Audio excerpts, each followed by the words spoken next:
Mga kapuso sa Mindanao, mag-ingat pa rin po sa posibleng aftershocks dulot ng magnitude 7.4 na lindol. Kung makaramdam po ng pagyanig ng malakas, abay mag-duck, cover and hold na.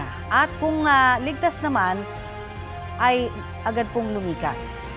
Siyempre tayo ay sunod-sunod na nililindol. Kaya sabi ko nga, parang nasusubok yung ating mga practice, di ba, ng duck, cover and hold talaga. Dahil sa totoong buhay, hindi pwedeng magpanik eh. Oo, kaya dapat, Mare, no, yung disaster preparedness, dapat alam ng ating mga kababayan. Yes, oo. Tsaka muscle memory ang ating hinahabol dyan, kaya tayo nagpa-practice eh. Kaya wag mo natin pagsawalang bahala yan. Samantala, 7.4 na lamang po ang sinasabing lindol. Binaba po muli ito. Tapos na ang tsunami warning rin, pero mainam na hintayin po ang abiso kung ligtas nang bumalik sa inyo po mga lugar.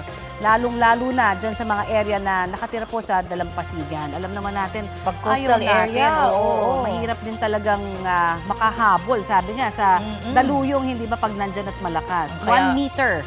Mataas-as pa rin yun, ha? Kaya dapat yung iba talagang lumikas na, no? Sa ano pa lang. Yes. At saka nakikita natin itong mga estudyante, naku talaga hong alam natin yung nervyos, lalo na sa ganyang kalakas na lindol. Sabi nga nila yung iba hindi na makatayo eh.